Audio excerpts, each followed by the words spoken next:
Halo, Assalamualaikum warahmatullahi wabarakatuh. Kembali lagi dengan aku Aisyah Amalia. Nah, pada yang kemarin itu kita kan udah bahas tentang analisis regresi linier ya.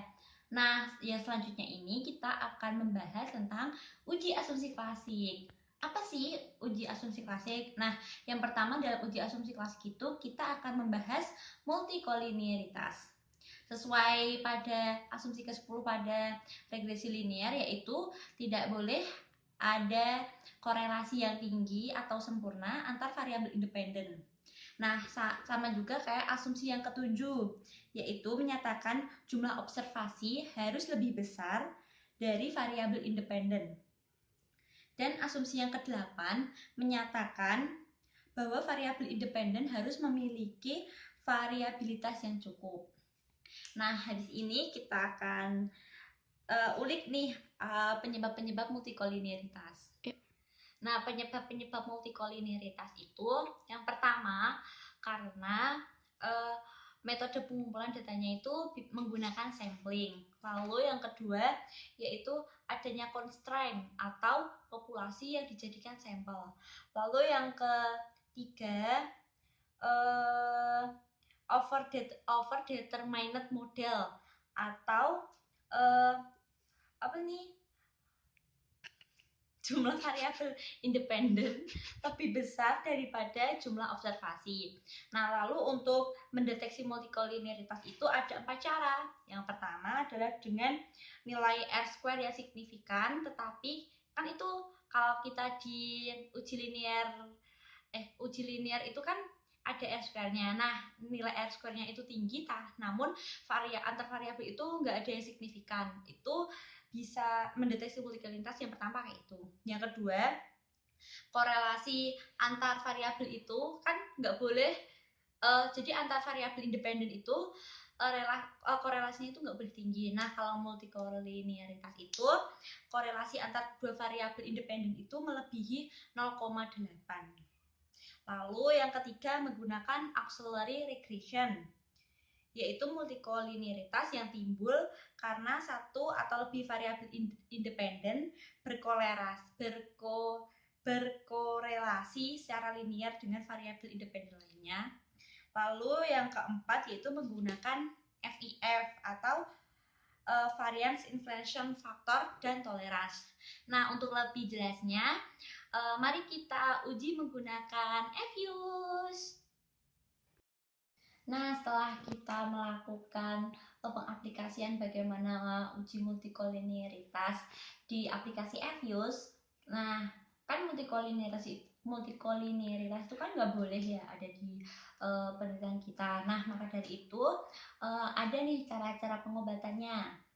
Ya, cara untuk mengobati multikolinearitas yang pertama yaitu menggabungkan antara data cross section sama data time series.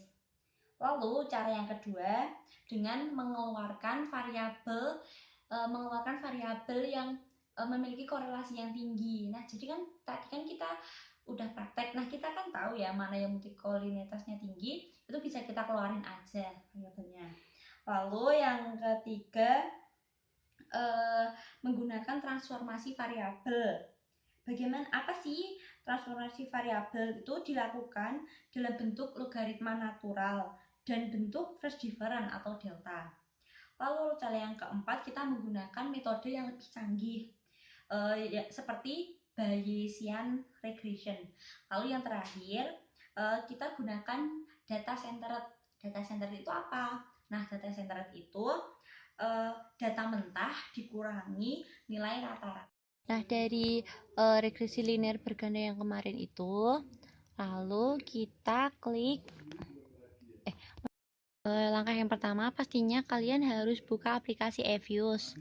Kemudian dari hasil regresi linear yang kemarin itu kita klik quick, lalu grup statistik, lalu klik correlation. Nah, pada kolom ini kita tuliskan variabel-variabel independennya. Nah, kita ketikkan variabel independennya. Nah, di sini kan punya aku ada zakat, inflasi, UMKM sama IPM. Nah, lalu kita oke. Nah, ini akan muncul tabel seperti ini. Nah, karena di sini ya ini antara zakat dengan inflasi itu kurang dari 0,90, zakat ke UMKM kurang dari 0,90, jadi ini semua itu nggak ada yang lebih dari 0,90, jadi tidak ada multikolinearitas dalam data yang kita olah bersama ini. Nah, ini cara yang pertama. Lalu cara yang kedua, kita klik variabel-variabel independennya. Jadi yang diklik pertama itu yang R square-nya dicari ya. Jadi ini cara yang kedua itu kita mencari masing-masing R square, lalu nanti kita bandingkan dengan R square yang ada Y-nya. Yang pertama ini kita R square yang X-nya aja. Ya, langsung kita klik. Yang pertama itu inflasi, berarti kita ingin mencari R square-nya inflasi, lalu IPM, lalu UMKM pertumbuhannya enggak ya, karena itu variabel Y, UMKM, lalu zakat. Nah, langsung aja kita klik kanan, open as equation. Nah, itu langsung kita oke aja.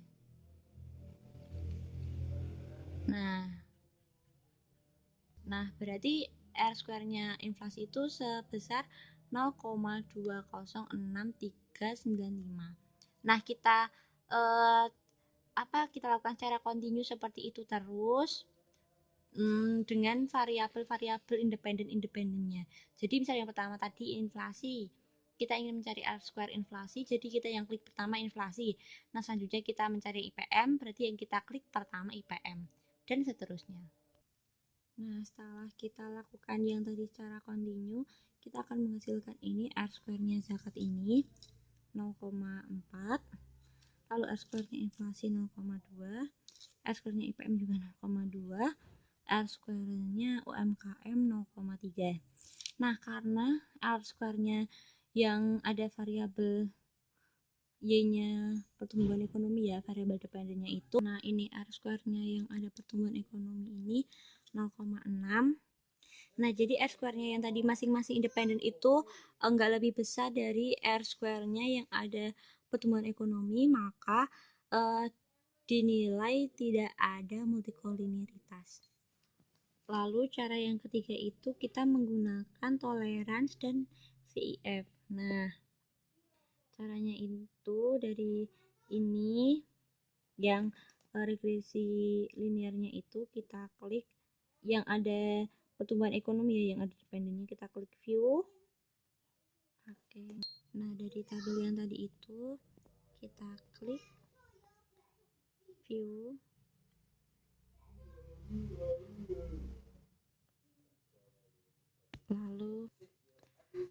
Lalu kita klik koefisien diagnosis, langsung VIF. Nah, ini akan ada jendela kayak gini ya. Nah, karena di sini ini kita lihat tidak ada yang lebih dari 10, maka tidak ada multikolinearitas dalam data ini. Nah, lalu cara yang terakhir adalah kita melihat R square-nya itu kan tinggi 0,6. Lalu yang di ini yang variabel independennya itu ada yang signifikan. Nah, ada yang signifikan itu maka tidak ada multikolinearitas. Nah, sekian pembahasan tentang multikolinearitas. Banyak kurangnya mohon maaf. Cukup sekian, terima kasih dan bye-bye.